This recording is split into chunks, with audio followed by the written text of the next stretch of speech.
What you want to do for the concrete pad is get a pea gravel base, make sure it's nice and level. Luckily I had some left over from the patio, and then you're going to want your form boards. I'm going to have it slightly slanted this way so the water drains nice and good, and I'm going to use that as an edge and the house as an edge, and have form boards on all the non-hard edges.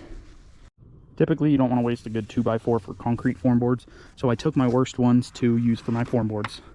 So I'm doing a nice downward slope away from the house, but if you did need to raise your form boards, you would use a stake or some type of thing to hold your 2x4 up so you can have a higher surface, and you'd fill in the bottom with gravel.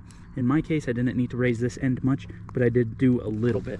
For this end, it is freestanding because we are going off the base of the house. Before I get the bags of concrete, I'm just going to level out this pea gravel, make sure it's nice and compact, and then we'll be ready to mix the bags and pour the concrete.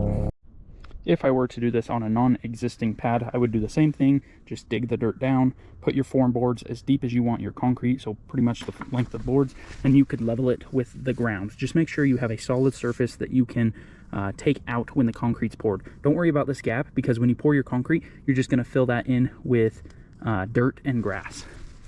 Notice how I went on the outside of the concrete here. If I was level with this, we would have an uneven edge going down. So I stayed to the outside of the concrete. So to determine how much concrete this space needs, what I do is I go online, find a concrete calculator, and put in the length and the width and the depth of my concrete, and it should look a little bit something like this. I don't know if you can see that, but it'll tell you how many bags you need. So I needed about 15 bags of 80-pound concrete for this little spot. Before I start pouring my concrete, 80-pound bags, about 15 bags, I will spray my form boards with a release agent. This makes sure that the concrete doesn't stick to my form boards and I can easily pull them out once the concrete settles. So today my agent is WD-40. So just spray the boards with a nice spray. There you go, just cover it all, get it all nice and wet. It'll soak into that wood.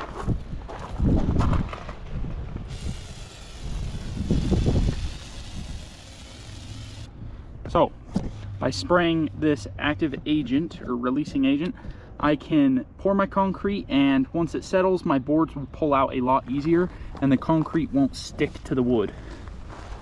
Luckily, I have a leaky hose, so it's going to be doing my watering for me. Just set your water in here. Like I said, just get it real nice and soupy.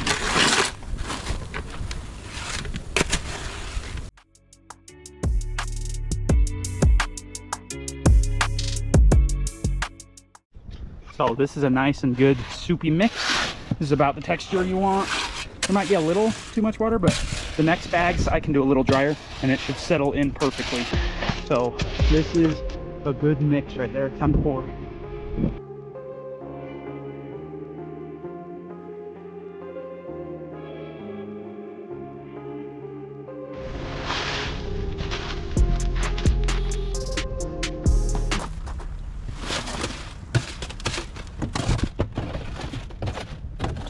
This is a good example. The bottom of my concrete was dry. So what I'm going to do is just take the hose, spray the wet part, mix it while it's poured.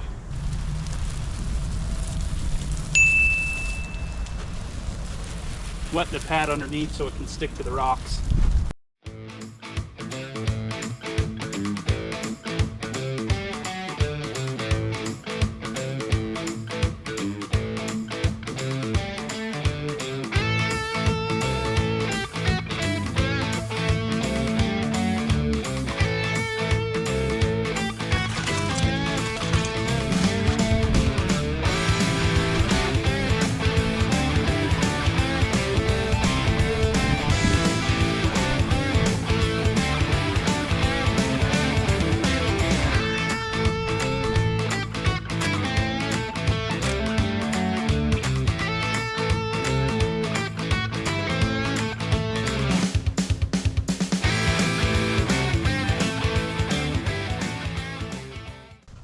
We got our little handprints in there. Last step I'm gonna do is I'm gonna broom this concrete to give it a nice tread so it's not so slippery in the winter and it's not so smooth.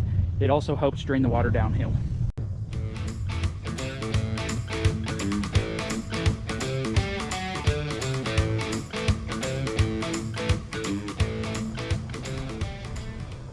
Okay, with that broom, hopefully you can see, there's just those nice fine lines giving it a good texture. This is the pad after it dries and after we remove the form boards. Got a pretty good solid edge. What I can do is fill that in with dirt so it fills back up to the concrete. As you can see here, we added a nice edge.